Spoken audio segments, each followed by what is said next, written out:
বুধবার দুপুরে মানিক মিয়া এভিনিউতে অনুষ্ঠিত হবে খালেদা জিয়ার জানাজা।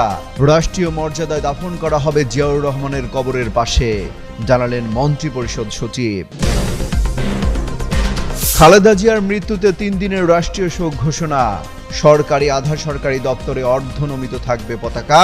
বুধবার সাধারণ ছুটি। খালেদা জিয়ার মৃত্যুতে বিএনপির নতুন কর্মসূচি ঘোষণা। টানা 7 দিনব্যাপী শোক পালনের সিদ্ধান্ত। দলীয় কেন্দ্রীয় কার্যালয়ে উত্তোলন করা হবে কালো পতাকা। বিএনপি চেয়ারপারসনের মৃত্যুতে বিশ্ব নেতাদের শোক।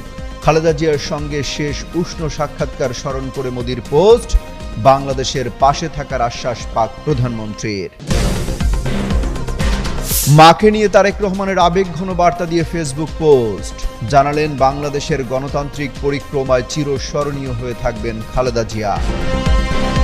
টানা অসুস্থতার সাথে লড়াইয়ের পর না ফেরার দেশে পাড়ি জমিয়েছেন বিএনপির চেয়ারপারসন খালেদা জিয়া। জাতির রাজনৈতিক ইতিহাসের অবসান ঘটিয়ে বিএনপি চেয়ারপারসন ও সাবেক প্রধানমন্ত্রী খালেদা জিয়ার শেষ বিদায়কে ঘিরে রাষ্ট্রীয়ভাবে নেওয়া হচ্ছে সব প্রস্তুতি।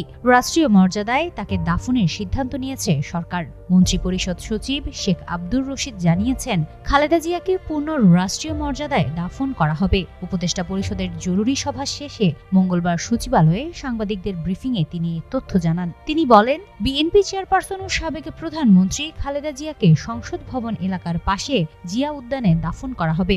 সেখানে তার স্বামী প্রয়াত রাষ্ট্রপতি শহীদ জিয়াউর রহমানের কবরের পাশেই তাকে সমাহিত করা হবে। মন্ত্রিপরিষদ সচিব আরও জানান, বুধবার সংসদ প্লাজায় জোহরের নামাজের পর বেগম খালেদা জিয়ার জানাজা অনুষ্ঠিত হবে। আজ তার মরদেহ এভারকেয়ার হাসপাতালে রাখা হবে। বুধবার সকালে সেখান থেকে মরদেহ সংসদ ভবনে আনা হবে। দেশের রাজনীতিতে দীর্ঘদিনের প্রভাবশালী এই নেত্রীর শেষ বিদায়ে রাষ্ট্রীয়ভাবে সর্বোচ্চ সম্মান প্রদর্শনের মধ্য দিয়ে জাতি তাকে শেষ শ্রদ্ধা জানাবে।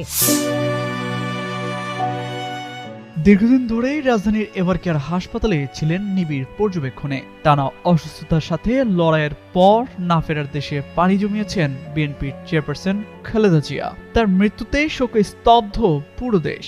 শোক জানিয়েছেন রাজনীতিক, বিভিন্ন দেশের রাষ্ট্রপ্রধান থেকে শুরু করে বিভিন্ন আন্তর্জাতিক সংস্থাও। এমন পরিস্থিতিতেই জাতির উদ্দেশ্যে ভাষণ দেন অন্তর্বর্তী সরকারের প্রধান উপদেষ্টা অধ্যাপক ডক্টর মোহাম্মদ ইউনূস।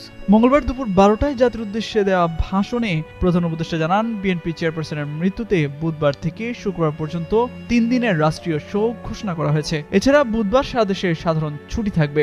জাতির অপূরণীয় ক্ষতির দিনে দেশবাসীকে শান্ত ও ধৈর্য ধরার আহ্বান জানিয়েছেন প্রধান উপদেষ্টা। বলেন, দেশ ও জাতির জন্য